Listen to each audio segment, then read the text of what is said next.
Hello and welcome everyone. So, today I am going to start a new lecture series in subject Dynamics of Machinery. Earlier there was Dynamics of Machinery in 6th semester.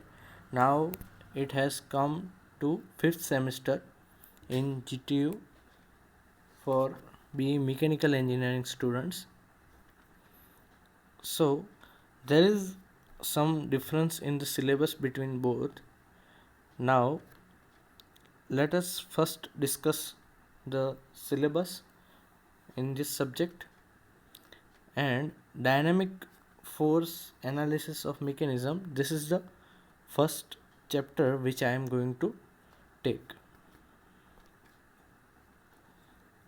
Here, as you can see, the subject code is 3151911 Dynamics of Machinery, and the prerequisite is given Kinematics and Theory of Machines, which comes in 3rd semester, and the course is designed to give the fundamental knowledge of behavior of machines under dynamic condition. जो भी dynamic conditions में machine है उनके बारे में, उनका behaviour क्या है उसके बारे में फंडामेंटल नॉलेज इस कोर्स के थ्रू मिलेगा. टोटल लेक्चर आवर्स 4 है, प्रैक्टिकल आवर्स 2 है और क्रेडिट इसकी 5 है. Theory 70, practical 30. Same way for that is mid-sem exam and practical 30, 20, total 150 marks. There are total 7 chapters. The first chapter is dynamic force analysis of mechanism, in which we will be discussing about introduction, D'Alembert's principle, equivalent offset inertia force, dynamic analysis of 4-bar link mechanism, then slider crank mechanism, velocity acceleration analysis of piston, then angular velocity, angular acceleration, ये सारी चीज़ें. फिर engine force analysis, dynamic equivalent system inertia of connecting rod, inertia force in reciprocating engine. These are the topics of dynamic force analysis. Second chapter is turning moment diagram and flywheel, in which we will discuss about the flywheel. Third chapter is balancing, in which we will discuss static dynamic balancing, balancing in several masses rotating in same plane or in different plane. Then balancing of locomotives, V engines, inline engines. This thing we will discuss in third chapter. Then there is fourth one is gyroscope, angular velocity, angular acceleration, gyroscopic effect. What is gyroscope effect in ship as well as aeroplane? Then what about the automobiles, two-wheelers? Fifth chapter is free vibration and damped free vibration, in which we will discuss there will be various types of vibration, spring mass system. These chapters, free vibration, force vibration, then gyroscope 4, 5 and 6 will be taken by Jignesh sir. I will take first, second, third and 7 number chapter, critical speed of shaft. Okay, so that is last chapter is critical speed of shaft for shaft carrying single rotor and multi rotor. So this is all about the syllabus. Now let us start with the introduction.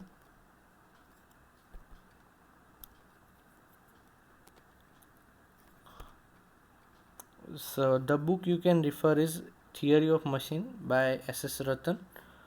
For first, what is dynamic force are associated with the accelerating masses.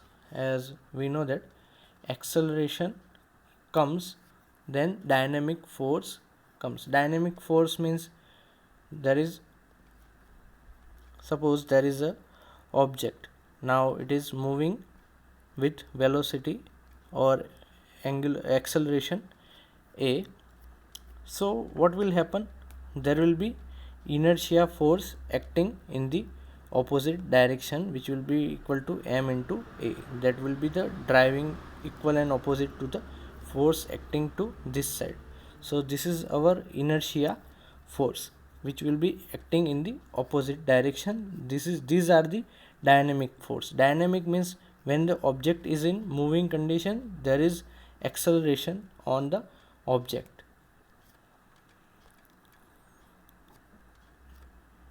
Next is, as all machine have some accelerating parts, dynamic force are always present when machine operate. यानी कि कोई भी machine का part है उसके अंदर acceleration मौजूद है, उसकी वजह से डायनेमिक फोर्स तो प्रेजेंट होगा ही, वो अभी हमने डिस्कस किया.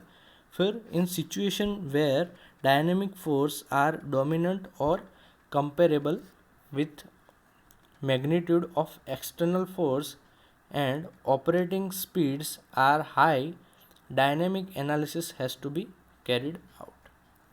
जब भी एक्सटर्नल फोर्स का मैग्नीट्यूड ज़्यादा होगा या तो फिर ऑपरेटिंग स्पीड जो है वो ज़्यादा होगी, तब डायनेमिक एनालिसिस बहुत ही ज़्यादा इम्पोर्टेंट हो जाता है. जैसे कि एक एग्जांपल ले तो suppose one rotor is there, it is mounted on a shaft. What will happen if the CG of the rotor is displaced with eccentricity E? What will happen?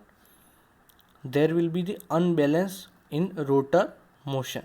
The motion will be unbalanced, and due to that the shaft will bend, and this will cause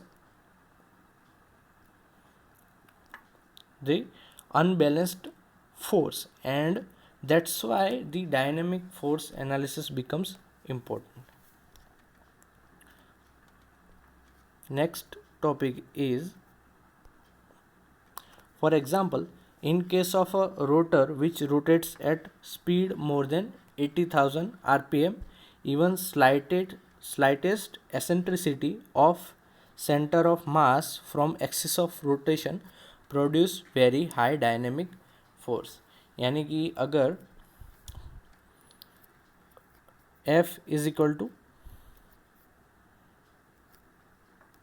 M omega square R, so यहाँ पे क्या होगा, जो भी omega है वो क्या है 2πn by 60. If we put n is our rpm, so there is a square of rpm.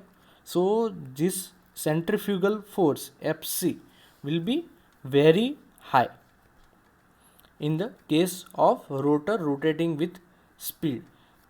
This is one example. There are several examples, as we know that motors are there, turbine, ठीक है. ये सारे objects है, कोई भी rotating part है, engine है, उसके अंदर सेंट्रीफ्यूगल फोर्स लगेगा, और अगर वो अनबैलेंस्ड होगा तो ये जो सेंट्रीफ्यूगल फोर्स है वो मशीन को ब्रेक कर सकता है या सीवियर डैमेज भी कर सकता है. So that's why dynamic force analysis is required, and so that we can reduce such kind of forces. Next topic is, this may lead to vibration, wear, noise or even machine failure. Next is D'Alembert's principle. So the D'Alembert's principle states that the inertia force and couples and external force and torque on a body together gives static equilibrium, which means suppose here it is one object. Now यहाँ पे इस object पे suppose F force लग रहा है, F is equal to ma. Now जब भी इसके ऊपर फोर्स लगेगा तो इक्वल एंड ऑपोजिट क्या लगेगा, inertia force, that will be the minus ma, that will be Fi, that will be the inertia force. So ये ऑब्जेक्ट स्टैटिक इक्विलिब्रियम में आने की कोशिश करेगा. फॉर एग्जाम्पल, आप अगर बस में ट्रैवल कर रहे हो तो सडन जब एक्सेलरेशन होगा तो आप पीछे की तरफ मूव होगे. सो वो क्या है, इनर्शिया आपके ऊपर लग रही है, जिसकी वजह से आप balanced stable static equilibrium achieve करने की कोशिश करते हैं। सेम वे अगर कोई एक ऑब्जेक्ट है, जैसे कि ये एक अनइवन ऑब्जेक्ट है, ठीक है, अभी यहाँ पर ये इसका सेंटर यहाँ पर फिक्स किया हुआ है, अभी हम इसके ऊपर सपोज ये फोर्स लगा रहे हैं, ठीक है, torque is equal to I alpha suppose. So यहाँ पर equal and opposite it will try to restore its original position. Suppose ये यहाँ पर दूसरी पोजीशन अचीव करता है, ठीक है, सो वहाँ से ये इनिशियल पोजीशन में आने की कोशिश करेगा, और वो जो फोर्स होगा वो इसका इक्वल एंड ऑपोजिट होगा माइनस आई अल्फा, ठीक है। सो यहाँ पर कोई भी अगर फोर्स लग रहा है या फिर टॉर्क लग रहा है, तो जो बॉडी है इनर्शिया फोर्स क्या करेगा, उसको स्टैटिक इक्विलिब्रियम में लाने की कोशिश करेगा। तो यही हमारा डीएलएम्बर्ट्स का प्रिंसिपल है, और यहाँ पर इक्वेशन दिया हुआ है। इनर्शिया क्या है, विच इज़ अभी इनर्शिया की डेफिनेशन यहाँ पर दी हुई है कि inertia is a property of matter by virtue of which a body resist any change in velocity. यानी कि अगर वेलोसिटी में कोई चेंज हो रहा है, ठीक है, तो उसको रेजिस्ट क्या करेगा, इनर्शिया एक मैटर या फिर बॉडी की प्रॉपर्टी है, ठीक है, जो वेलोसिटी में चेंज होगा यानी कि एक्सेलरेशन को रेजिस्ट करेगा। Change in velocity means acceleration. Now here inertia force is equal to minus mfg, that is the acceleration of center of mass of body। a की जगह पे fg लिखा हुआ, ठीक है। the negative sign indicates that the force acts in opposite direction to motion of acceleration and the force acts through cg, center of mass। similarly inertia couple resist any change in angular velocity, यानी कि जो भी inertia couple है वो, इसका equation यहाँ पर दिया हुआ है, C I is equal to minus I alpha. I G is moment of inertia about an axis passing through the centre of mass और perpendicular to plane of rotation of body. यहाँ पर एक assumption दिया हुआ, late sigma F, यानी कि अगर कोई वेरियस फोर्सेस एक्सटर्नल फोर्सेस लग रहे हैं, जैसे कि F1 F2 कोई भी ऑब्जेक्ट होगा, तो उसके ऊपर एक सिंगल फोर्स नहीं होगा, एक से ज़्यादा फोर्सेस भी लग सकते हैं। सेम वे टॉर्क भी वेरियस टॉर्क्स लग सकते हैं, एक्सटर्नल टॉर्क, तो उन सबको बैलेंस करने की कोशिश इनर्शिया करेगा, ठीक। तो यहाँ पर सिग्मा दिया हुआ है, sigma F and sigma T, which means the sum of all external forces and external torque on body about the center of mass। Next is, according to D'Alembert's principle, the vector sum of force and torque or couple has to be 0। यानी कि अगर body को equilibrium में लाना हो या फिर equilibrium में आएगी, तब क्या होगा, जो भी सम ऑफ फोर्स और टॉर्क उसके ऊपर लगेंगे, ठीक है, या फिर कपल लग रहे वो 0 होने चाहिए। Sigma F plus sigma F I is equal to 0 and the यहाँ पर sigma T plus C I is equal to 0।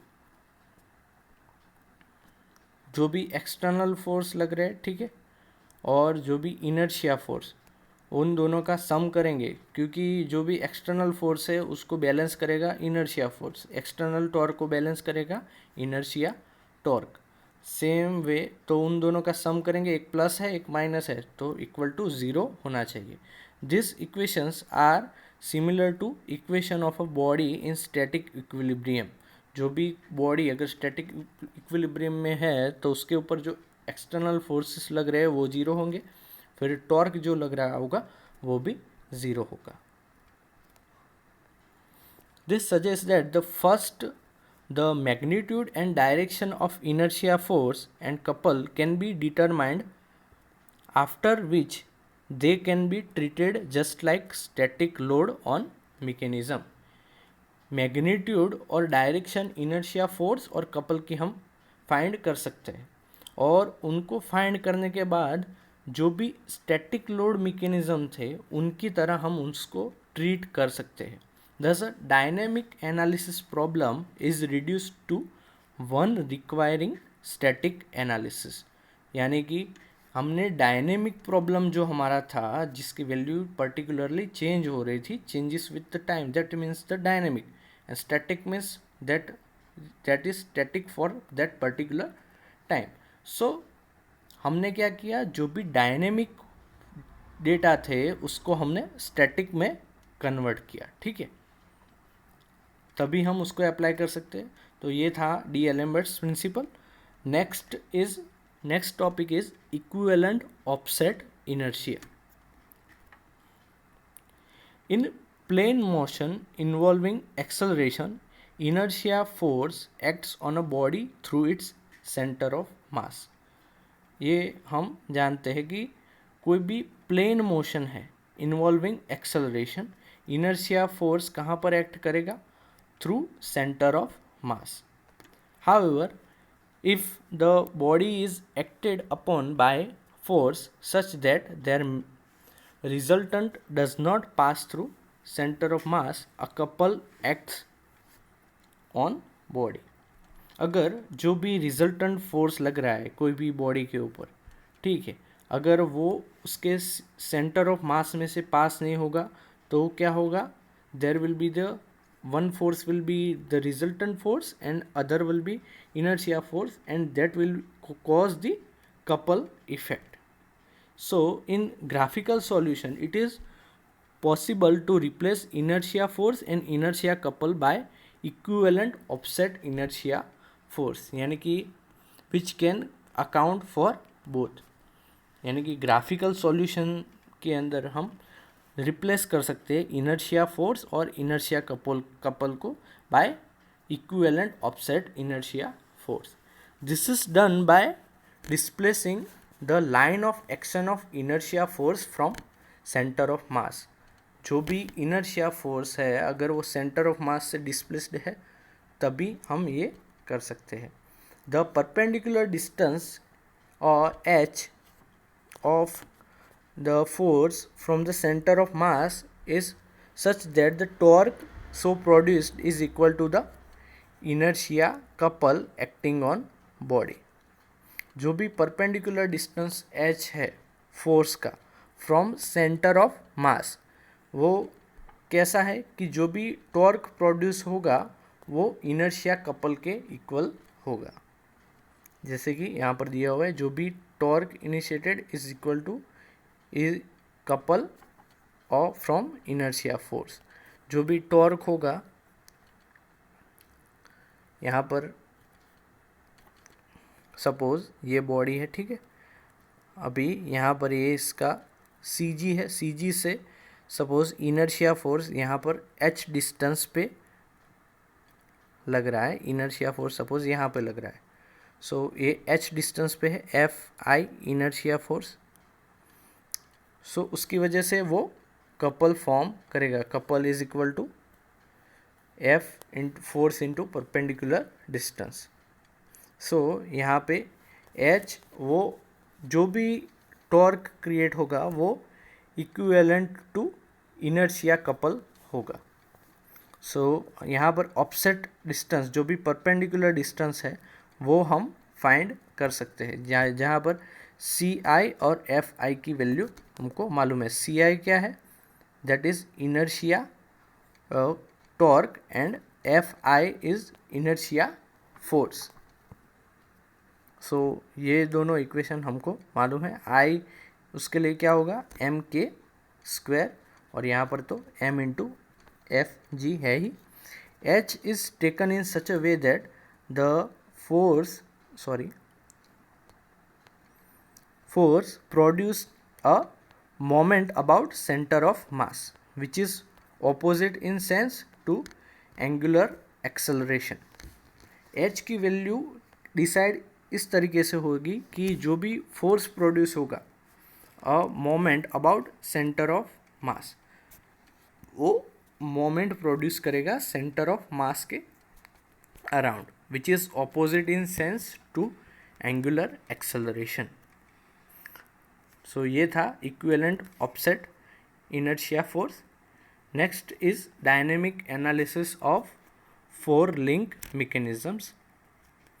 इसमें 4 लिंक्स मैकेनिज्म है, उसका डायनेमिक एनालिसिस हम करेंगे। सो सबसे पहले for dynamic analysis of 4 link mechanism the following procedure is adopted. First thing is to draw the velocity and acceleration diagram of mechanism from the configuration diagram by usual methods।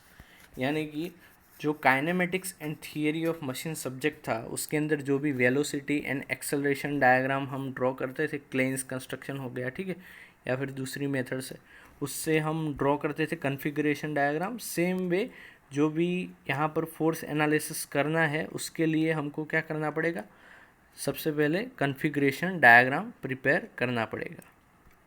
Next topic is determine the linear acceleration of center of mass of various links and also the angular acceleration of link। फिर उसके बाद क्या find करना होगा, जो भी linear acceleration है of centre of mass of various link और जो भी एंगुलर एक्सेलरेशन है वो फाइंड करने का रहेगा। थर्ड टॉपिक इज जो भी लीनियर एक्सेलरेशन हमने फाइंड कर लिया, एंगुलर एक्सेलरेशन फाइंड कर लिया, उसके बाद हम इनर्शिया फोर्स और इनर्शिया कपल फाइंड करेंगे using this two equations. Fourth is replace F I with equivalent offset inertia force to take into account F I as well as C I. यानी कि जो भी एफ आई है उसको हम equivalent offset inertia force जो हमने आगे डिस्कस किया उसके थ्रू हम इसको रिप्लेस कर देंगे, ठीक है, और सी आई को भी रिप्लेस कर देंगे। फिर assume equivalent offset inertia force on link as static force and analyse the mechanism by any of method. जो भी kinematics and theory of machine में जो वेरियस मेथड्स पढ़ी थी, ठीक है, free body, degree of freedom, free body diagram draw करके, ठीक है, उसके ऊपर जो भी फोर्स लग रहे थे उसको इक्विलिब्रियम में कंसिडर करके वेरियस फोर्स फाइंड करते थे और जो फाइनल वैल्यू हम फाइंड कर सकते हैं। सो एक एग्जांपल के थ्रू हम इसको समझेंगे। यहाँ पर ये डायनेमिक एनालिसिस के 5 स्टेप्स है जिसमें हमको क्या करना है, जो भी इनर्शिया फोर्स और इनर्शिया कपल है उसको इक्विवेलेंट ऑफसेट इनर्शिया फोर्स में कन्वर्ट करना है। नेक्स्ट यहाँ पर एक एग्जांपल दिया हुआ है जो भी kinematics and theory of machine में आता था उसी टाइप का एग्जांपल है, सिमिलर है। S Ratan theory of machine जो बुक है उसके अंदर इसका डिटेल सॉल्यूशन दिया हुआ है। अभी मैं ब्रीफली सिर्फ एक्सप्लेन करूँगा, आपको सिर्फ उसका फंडामेंटल समझना है कि हम जो भी डायग्राम हम ड्रॉ करेंगे उसके ऊपर से हम टॉर्क फाइंड कर सकते हैं। जो भी सबसे पहले ये कॉन्फ़िगरेशन डायग्राम है जिसमें वेरियस लिंक्स हम फाइंड करते थे, उसके ऊपर जो भी फोर्स लग रहे थे वो हम फाइंड करते थे, और उसके बाद जो भी वेलोसिटी डायग्राम और एक्सेलरेशन डायग्राम फाइंड करते थे और इनके ऊपर से हम इनपुट टॉर्क फाइंड करते थे, ठीक है। सो ये इसका एक एग्जांपल दिया हुआ है, ठीक है, आप इसको सॉल्व करने की ट्राई करना, ठीक। और यहाँ पर हम ये इस लेक्चर को एंड करते हैं, ठीक है। सो आज हमने डिस्कस किया इंट्रोडक्शन पोर्शन, इसका सिलेबस, फिर डीएलएम्बर्ट्स प्रिंसिपल, इक्विवेलेंट ऑफसेट मेथड और इसका ये एग्जांपल आप सॉल्व करने की कोशिश करना। अगर नहीं आएगा तो मैं इसको सॉल्व कराऊंगा, ठीक है। सो आज के लिए सिर्फ इतना ही. Thank you very much for listening me carefully. Have a good day.